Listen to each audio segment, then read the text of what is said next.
Have you ever wondered why some souls seem to radiate divine light after receiving communion, while others remain unchanged, as if the fire of heaven never touched their hearts?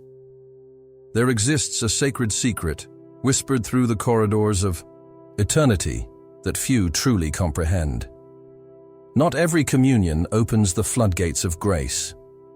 The Eucharist, this sublime gift of infinite love, can become a closed door to the very soul that receives it unworthily. In the silence of the tabernacle, Christ waits with infinite patience, his sacred heart burning with desire to transform every soul that approaches him. Yet like a gentle lover who respects the freedom of the beloved, he will not force his graces upon a heart that is not prepared to receive them. The early church fathers understood this profound truth. He who eats and drinks unworthily eats and drinks judgment upon himself, as St. Paul warned the Corinthians with trembling urgency. Consider the story of St. Tarcisius, the young martyr of the 3rd century, who died protecting the Blessed Sacrament from profanation. As the stone struck his young body, he clutched the sacred host to his chest, understanding that the Eucharist deserved nothing less than total reverence. His blood mingled with the earth, but his soul soared to heaven because he grasped what many today have forgotten. Christ deserves our everything. Christ deserves our everything. This truth echoes through the ages, calling each soul to examine the depths of their heart. When you approach the altar rail, do you come as St. Tarcisius did, ready to give all for the privilege of receiving the King of Kings? Or do you approach with casual indifference, treating the source of all grace as merely another routine? The difference between these two approaches determines whether heaven's gates swing open or remain sealed. Your soul stands at the threshold of the infinite, yet you may not realize that the key to unlock heaven's treasury lies not in your external actions alone, but in the hidden chambers of your heart. The Church has always taught that the disposition of the soul is paramount when receiving Holy Communion. It is not enough to simply open your mouth. You must open your entire being to the transforming power of divine grace. St. John Chrysostom, the golden-tongued doctor of the Church, once proclaimed that approaching the Eucharist with an unprepared heart is like trying to capture sunlight in a vessel filled with mud. The light cannot penetrate, the warmth cannot touch, and the life-giving rays are blocked by the very obstacles we have allowed to accumulate within our souls. The saints understood that grace flows most abundantly into hearts that have been cleansed, prepared, and made worthy through sincere contrition and firm purpose of amendment. Think of your soul as a sacred vessel, crafted by the hands of the Almighty to hold the presence of Christ Himself. Would you serve royal wine in a dirty cup? Would you place precious jewels in a box filled with refuse? The reverence you show for earthly treasures should pale in comparison to the preparation you make for receiving the Creator of the universe. Every thought, every intention, every movement of your will should be aligned with the magnitude of what you are about to receive. Christ deserves our everything. This sacred refrain must penetrate deeper than mere words. It must become the very heartbeat of your approach to the altar. When you examine your conscience before communion, ask yourself, am I giving Christ everything? Or am I holding back pieces of my heart? Am I coming with the disposition of a bride preparing to meet her beloved? Or with the indifference of someone going through the motions? Your honest answer will determine whether the floodgates of grace open or remain sealed. There exists a spiritual poison so deadly that it can transform the medicine of immortality into judgment upon the soul. This poison is mortal sin, and when a soul approaches the Blessed Sacrament while harboring grave sin, they commit what theologians call sacrilege, the abuse of something sacred. The gravity of this error cannot be overstated, for it blocks not only the graces of that particular communion, but can lead to spiritual hardening that closes the heart to future graces. St. Augustine, the great doctor of grace, wrote extensively about the necessity of being in a state of grace before receiving the Eucharist. He compared a soul in mortal sin to a temple filled with darkness, trying to receive the light of the world.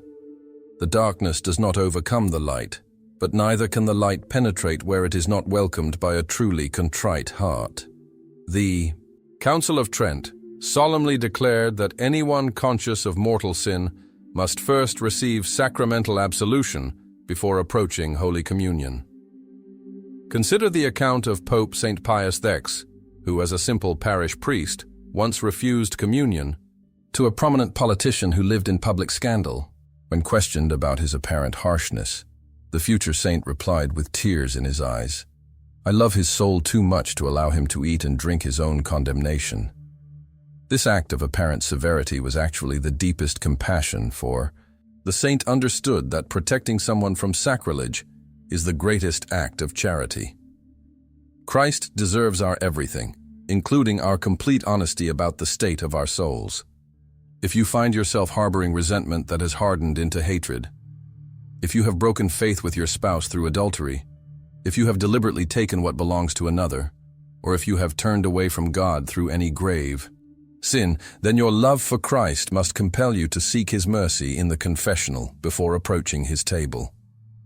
This is not about worthiness, none of us are worthy, but about being in the proper spiritual condition to receive the graces He longs to give. If this message is touching your heart, please leave a comment saying, "I want to receive Christ worthily," and subscribe to our channel to continue this spiritual journey together. Watch closely the next time you attend Mass, and you will witness a tragedy that would make the angels weep. Souls approaching the King of Kings with less reverence than they would show to an earthly dignitary. Slouched postures, wandering eyes, casual dress, and hurried gestures reveal hearts that have forgotten the magnitude of what they are receiving. This external irreverence is not merely a matter of etiquette. It is a spiritual barrier that prevents the soul from receiving the fullness of Eucharistic grace. The early Christians understood that the body and soul are intimately connected, and that external reverence helps to prepare the interior disposition necessary for fruitful reception of the sacraments. St. Charles Borromeo, the great reformer of the Counter-Reformation, insisted that approaching the altar with proper reverence was not optional, but essential. He taught that when we genuflect before the Blessed Sacrament, we are not merely following rubrics. We are acknowledging the presence of Him before whom every knee shall bow. Throughout history, the saints have demonstrated extraordinary reverence when receiving Holy Communion. St. Catherine of Siena would often levitate during Mass, her soul so overwhelmed by the prospect of receiving Christ that her body seemed to defy gravity. St. Philip Neri would spend hours in preparation before Mass and hours in thanksgiving afterward, understanding that each communion was a personal visitation from the Almighty. These holy souls knew that reverence is not about impressing others. It is about creating the proper spiritual atmosphere for grace to flourish. Christ deserves our everything, including the reverence of our entire being, body, mind, and soul. When you approach the altar, slow your steps and quicken your heart. Let your exterior composure reflect the interior awe that should naturally arise when coming face to face with infinite love. Dress as you would for the most important appointment of your life, because that is exactly what Holy Communion is. Your reverence or lack thereof sends a message not only to those around you, but to your own soul about how precious you consider this sacred encounter. In our age of instant gratification and constant consumption, the Church's requirement of Eucharistic fasting has become a forgotten discipline.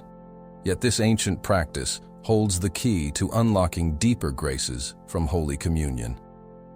The Code of Canon Law requires at least 1 hour of fasting before receiving the Eucharist, but this is merely the minimum. The spiritual masters of old understood that fasting is not about earning grace through suffering, but about creating space in the soul for divine gifts to flourish. St. Thomas Aquinas, the angelic doctor, explained that fasting before communion serves multiple spiritual purposes. It demonstrates reverence for the sacred mystery. It helps to unite us with Christ's sacrifice, and it prepares the soul by creating spiritual hunger that only the bread of life can satisfy. When we approach the altar with bodies that have been disciplined through fasting, we remind ourselves that we are not seeking earthly satisfaction, but heavenly nourishment.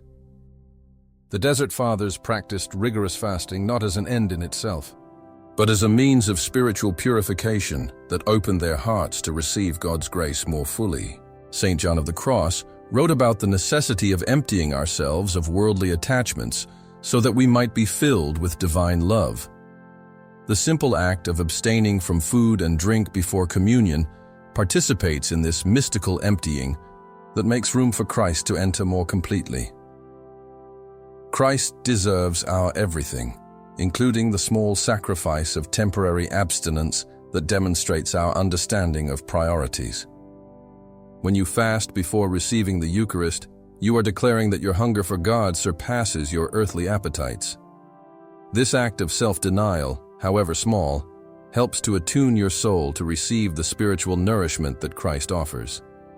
Even if circumstances require you to observe only the minimum 1-hour fast, approach this discipline with intentionality and reverence, understanding that you are participating in an ancient practice that connects you with centuries of faithful souls. Picture this scene. A soul kneels before the tabernacle, but their mind races through grocery lists, work deadlines, and social obligations. They receive the body of Christ while mentally rehearsing conversations, planning weekend activities, or nursing grudges against neighbors.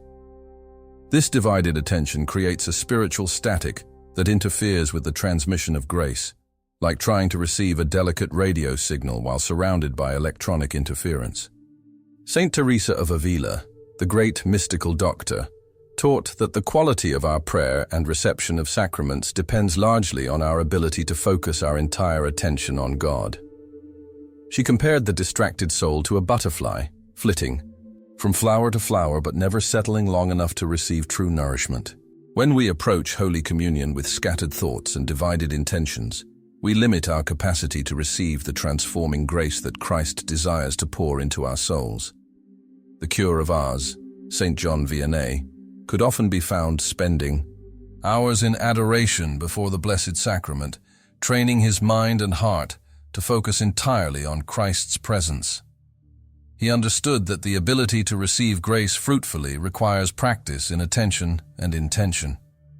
He would tell his parishioners that 5 minutes of focused prayer was worth more than hours of distracted recitation, because God desires not the quantity of our time, but the quality of our attention. Christ deserves our everything, including the undivided attention of our minds and the pure intention of our hearts. When you prepare to receive communion, consciously set aside all earthly concerns and fix your attention solely on the mystery unfolding before you. Let your intention be simple and pure, to receive Christ with all the love and reverence of which you are capable. Train yourself to recognize when your mind begins to wander, and gently redirect your focus to the sacred encounter taking place. This practice of mindful reception will multiply the graces you receive from each communion exponentially. Deep within the human heart lies a truth that modern culture desperately tries to suppress: the reality of sin and the absolute necessity of divine mercy. The sacrament of confession is not an optional addition to spiritual life. It is the essential preparation that ensures our worthy reception of Holy Communion. When serious sin separates us from God's grace, attempting to receive the Eucharist without first seeking absolution is like trying to fill a cracked vessel. The graces simply cannot be retained. Pope St. John Paul II, who spent countless hours in the confessional both as penitent and confessor, understood that regular confession creates a spiritual sensitivity that enhances our ability to receive Eucharistic grace.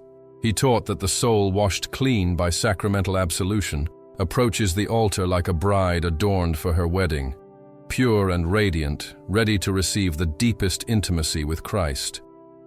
The grace of confession doesn't merely remove sin, it restores the soul's capacity to receive and retain the graces of communion. Consider the example of St. Margaret Mary Alacoque, to whom Christ revealed the devotion to his Sacred Heart. Before each of her mystical encounters with Jesus, In the Eucharist, she would undergo thorough spiritual preparation, including frequent confession of even the smallest faults. This practice purified her soul to such a degree that she became a transparent vessel for divine grace, able to receive extraordinary mystical favors precisely because she never presumed to approach the altar with a burdened conscience. Christ deserves our everything, including our complete honesty about our spiritual state and our willingness to seek His mercy when we have fallen. Regular confession should be viewed not as a burdensome obligation, but as a precious opportunity to clear away anything that might impede the flow of Eucharistic grace.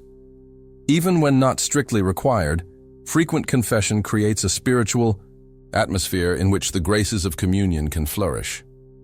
Make it your practice to approach the confessional with the same reverence you bring to the altar, understanding that both sacraments work together to transform your soul into a worthy dwelling place for the Most High. The Church strongly encourages daily reception of the Eucharist for those properly disposed.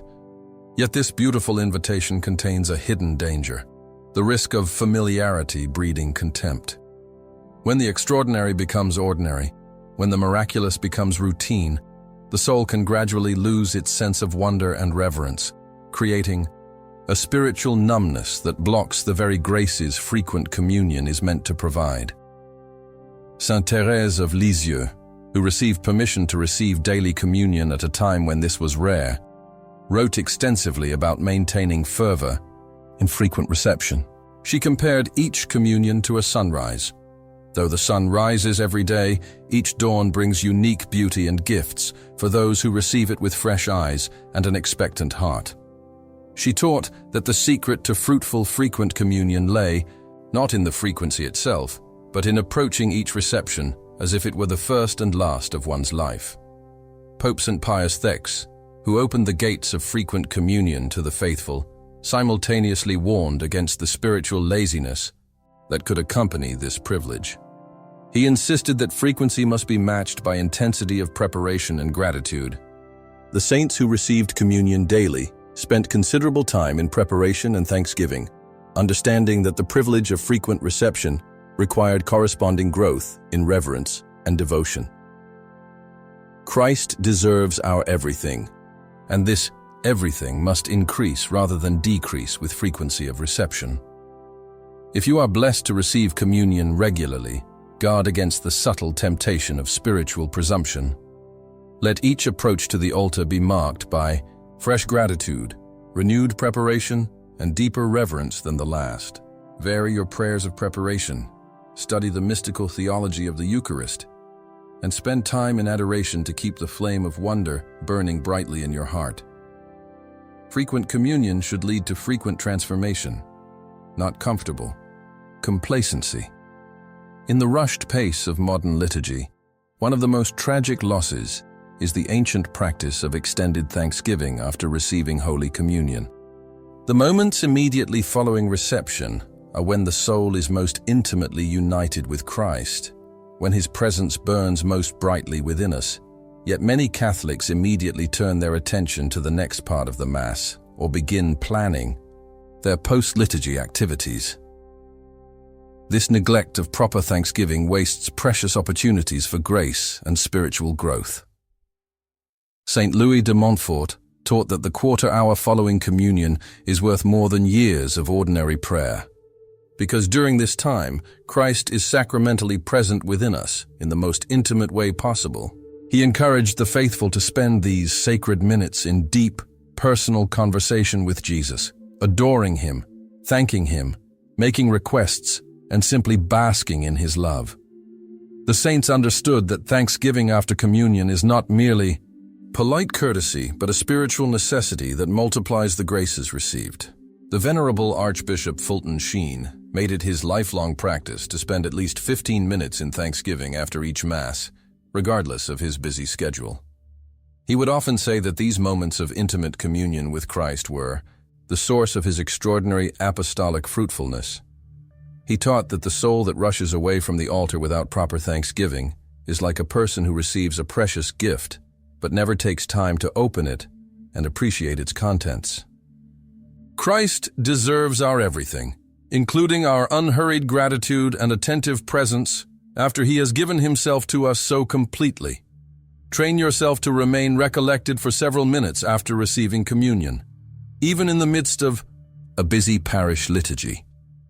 Close your eyes, place your hand over your heart, and speak to Jesus as you would to your dearest friend who has just bestowed upon you an incredible favor. Thank Him not only for the gift of Himself in that moment, but for His entire passion, death, and resurrection that makes this sacramental presence possible. At the heart of every barrier to Eucharistic grace lies a single, devastating problem.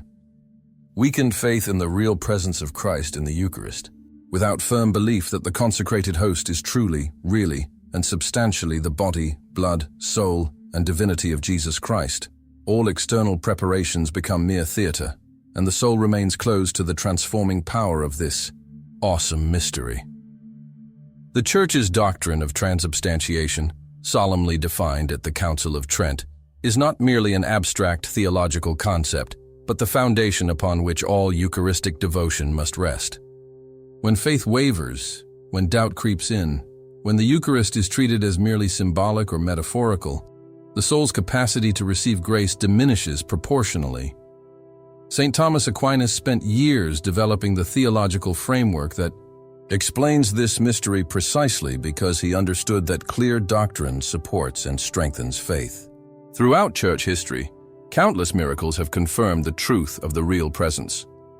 The Eucharistic miracle of Lanciano, where the host transformed into visible flesh and blood, still bears witness today to doubting souls. Saint Faustina's visions of Jesus in the Eucharist, where she saw Him in His glorified humanity within the sacred species, remind us that our limited senses cannot perceive the reality that faith reveals. These confirmations exist not to replace faith, but to support and strengthen it. Christ deserves our everything, beginning with our complete and unwavering faith in His Eucharistic presence. Before each Mass, consciously renew your act of faith in the real presence. Study the Church's teaching on transubstantiation. Read the writings of saints who had profound Eucharistic devotion, and spend time in adoration before the Blessed Sacrament. Allow your faith to be purified and strengthened by prayer, study, and contemplation, understanding that the depth of your faith directly correlates to your ability to receive the graces Christ desires to give you in Holy Communion. As we reach the culmination of this spiritual journey, your soul stands at a crossroads that will determine not only your future experience of Holy Communion, but the very trajectory of your eternal destiny. The 5 errors we have explored: receiving in mortal sin, approaching with irreverence, neglecting proper fasting, allowing distraction and false intention, and harboring doubt about the real presence, are not merely liturgical mistakes, but spiritual barriers that can block the infinite ocean of grace that Christ desires to pour into your soul through the Eucharist. The path to worthy reception begins with a fundamental decision. Will you continue to approach the altar casually, as so many do in our age of spiritual mediocrity? Or will you embrace the radical call to give Christ everything He deserves? This decision requires concrete action in your daily life. It means examining your conscience thoroughly before each Mass, seeking regular confession to maintain your soul in a state of grace, dressing and behaving with appropriate reverence, observing proper fasting, focusing your mind and heart entirely on the sacred mystery, and continually deepening your faith in the real presence through study, prayer, and adoration. Consider the saints who have gone before us. Saint Catherine of Siena, who received extraordinary mystical graces through the Eucharist. Saint Faustina, whose intimate conversations with Jesus often occurred during or after communion. Saint Jean-Marie Vianney, whose life was transformed by his profound Eucharistic devotion. These holy souls were not fundamentally different from you. They were human beings who made the decision to approach the Eucharist with everything they had, and Christ responded by transforming them into saints. The same transformation awaits you if you are willing to remove the barriers and open your heart completely. Christ deserves our everything, and today He is calling you to give it to Him. The next time you attend Mass, Will you approach the altar rail with the same casual attitude as before, or will you come as a soul awakened to the magnitude of what you are receiving? Will you continue to allow the 5 errors we have discussed to block the graces that could transform your life? Or will you embrace the disciplines and devotions that open the floodgates of heaven? The choice is yours. But remember, your eternal happiness may depend on how you answer this